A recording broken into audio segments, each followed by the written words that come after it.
I belong in filmmaking because, I've always been a storyteller.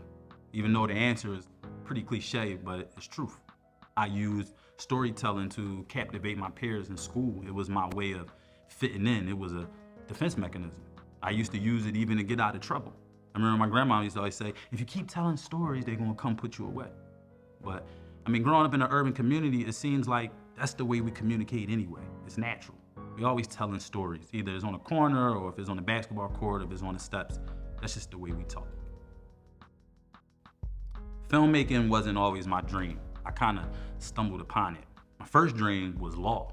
I went to college to become a lawyer, but then I made some bad decisions, wound up getting kicked out of college, then I couldn't be a lawyer anymore. Even though law kind of fit me at the time, it was more storytelling and having everybody think that I'm right if I am or if I'm not. It was something I love to do. But once I got a stain on my record, I had to figure something else out. That's what rolled me into entrepreneurship. It was more out of survival. I always remember meeting this guy at college, older white Italian guy, and he pulled up to the school in a Bentley Flying Spur. This was my dream car. This car like 280,000. So when he get out, I walk up to him like, excuse me, I don't mean to be blunt, but what do you do for a living? And he looked at me and he says, nothing, I'm rich.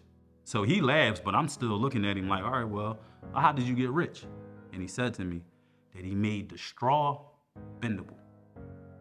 Now at the time I didn't really understand, so I'm like, well, what is you, an engineer or something? He said, nah, I specialize in finding solutions to problems. I'm a businessman. See, most people create a product and a service and then they try to find the people who want it. What I do is I find out what people want and I create the product or the service for them. That's why I'm successful. So I asked him like, well, how do I find problems? And he said, just listen to the what ifs and I wishes and if only can. Every time somebody says that, every time somebody complains, that's a business. I wish I could make more money, but all I have is a car. I wish the cab experience was a lot easier and faster. Uber. I have an attic and I have a guest room. I wish I could make money out of it. Or I wish I can travel the world and not stay in hotels. Airbnb. Find the problem, create the solution. Then eventually filmmaking came into play.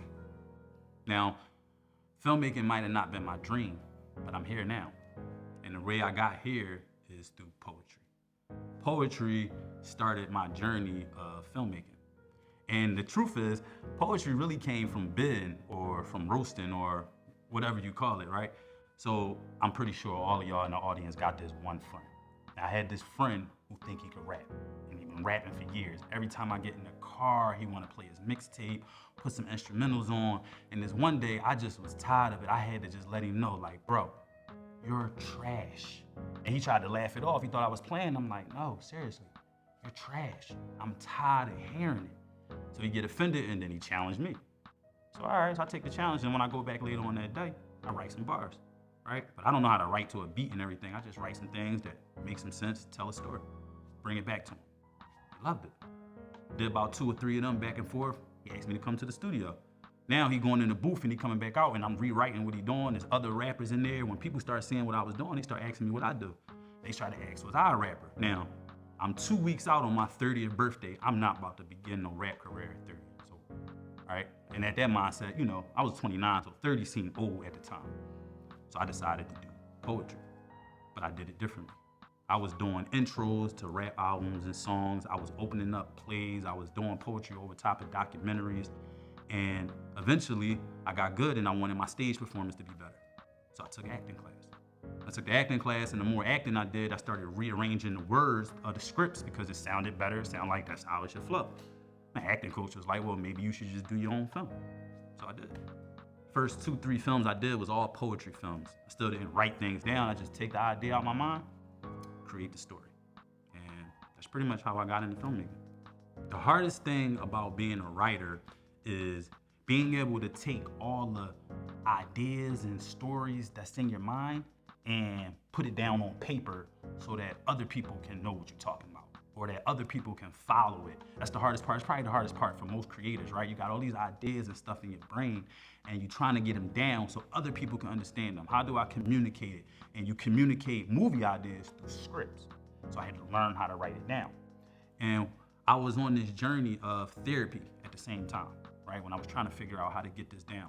And the one thing my therapist helped me to understand was how to get back into my childhood, all the things that I masked or I swept under the rug or I got rid of and the things that I didn't like. But they wind up being the best things for me when it came to writing.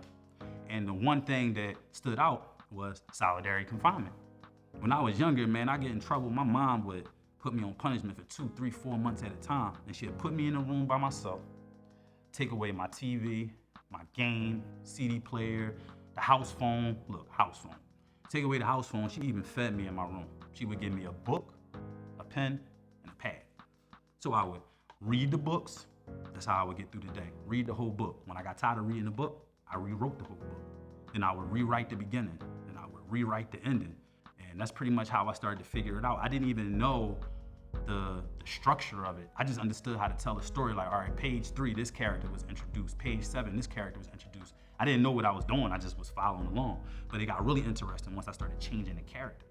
Now, that's part 2 of being a writer. You have to understand that the point of books, movies, anything, is all about the character going through the journey, not the story. Everybody gets addicted to the story, but it's about the character's journey within the story, right? And it was easy for me to come up with characters. I've been doing it my whole life. In school, I went to Catholic school, predominantly white school. In school, it was, how you doing, sir? Thank you, sir. Have a nice day, sir. Our Father who art in heaven, hallowed be thy name. But then when I left school, I lived in the middle of South Philly. Everybody was Muslim, everybody was gangster, so it was more like, what's up, Ak, salam alaikum, yo, bro, how you doing, what you getting into, what we on? So then I had to change characters. My parents, I live with an accountant and a correctional officer. So I get into a fight at school, I come home is, yes, you're right, I'm supposed to turn the other cheek, these are the consequences of my action, I'm sorry. But my pop and my uncle, they was gangsters. It was more like, yeah, I slapped him because he was saying some crazy shit about our name. Every part of my life, college, prison, I always have to change a character in order to fit in. So when it was time to put that on paper, it was just natural. Storytelling, no matter what happens, is always going to be a member of my family. It saved my family. My daughter had a parent-teacher conference, and at the time she was 7. And all the teachers had all of these miraculous things to say about it, right? Things that I didn't even know, and I was so excited. And then when I left out the last classroom, the therapist called me into his office, but his face told a whole different story. He told me how my daughter thought of herself. The whole conference, I seen how other people thought of my daughter, but with him, I was able to hear how my daughter thought of herself. And she didn't like herself. She didn't have no confidence. She didn't understand where she fit in this world, in this classroom. And it was scaring me, right? Because everything he was saying, it just reminded me of me. And I knew the thoughts that I used to have in my mind at that time. I didn't know what else to do. When I left out of there, before I left out of there, one of the teachers asked me like if I could write a book depicting black boys in it. And I just told her I'd get back to her. And I jumped in my car and I rode around for hours trying to plan what I'm gonna say. And I got this motivational speech and I'm gonna tell her to toughen up and all these things. And when I finally pulled up in front of the house, I look over it one more time and I'm like, man, I sound just like my mom. And that didn't work for me. So I knew it wasn't gonna work for her. When I walked in, she looked at normal, everything was fine. I'm like, I went to a parent-teacher conference, I talked to all your teachers. She's like, great. I'm like, they love you. But then I talked to your therapist and her whole mood changed. She already knew. She instantly just started crying. And I'm like, what's wrong? I'm like, tell me what it is that you're feeling. This is my chance to be a dad. Because up until this point, I felt like I failed, right? Like, how did I miss this? I could fail at everything in life. The one thing I don't want to fail at is being a dad. So I asked her, like, what are you feeling? She says, I don't want to be weird. I want to be normal. Why can't I just be like everybody else? So instead of preaching to her, I thought of something. I'm like, what's your favorite car?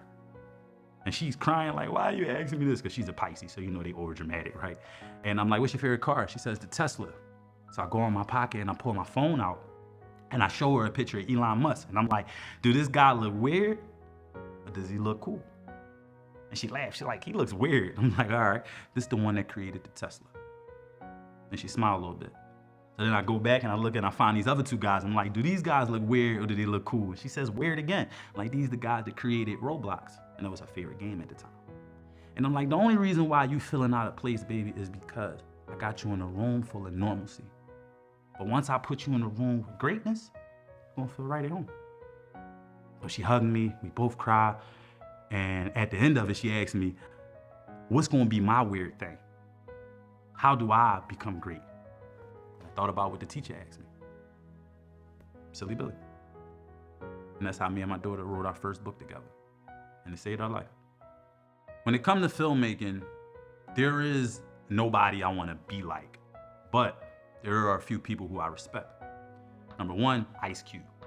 A lot of people don't talk about Ice Cube, but the way he was able to transform from being in the streets to hardcore rap to being a part of Boys in the Hood as an actor, which was a classic and it was hard. And then he wrote Friday, which was another classic. It was urban, but it was comedy. He went from Friday to Are We There Yet? That transition is crazy. Not a lot of people can transition to all those different worlds. So to watch him do that, I don't think he get enough credit. And the guy owns his own league. The second person is Adam Sandler.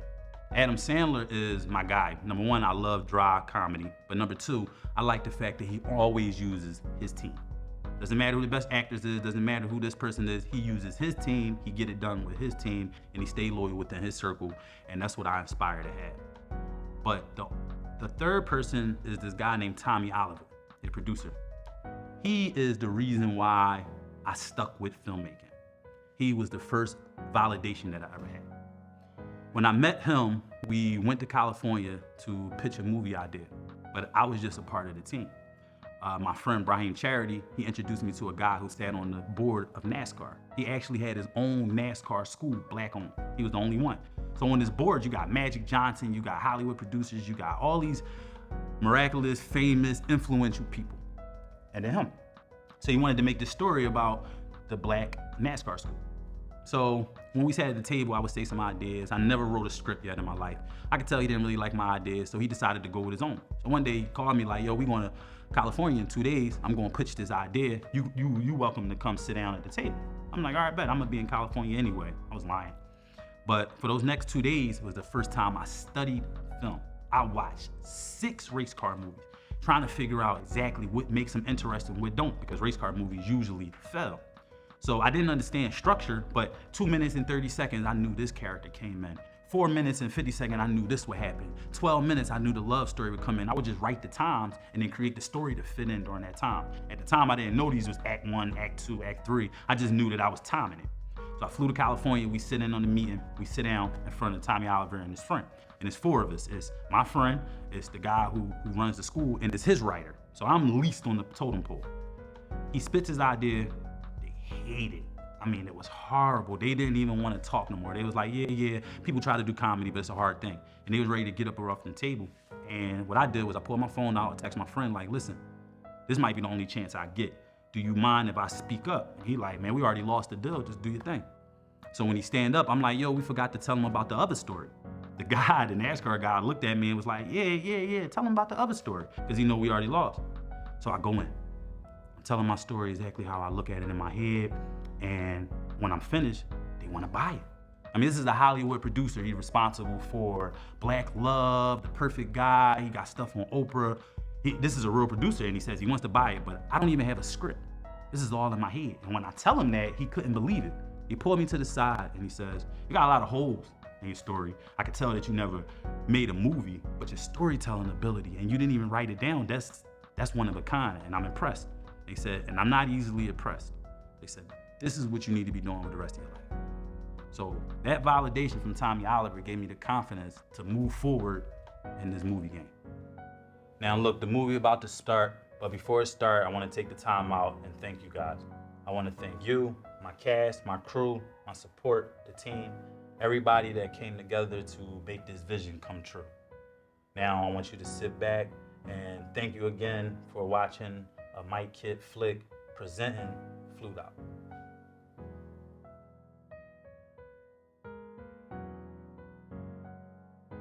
Please turn off all sound devices before liftoff. A Mike Kit presentation. Flued Out.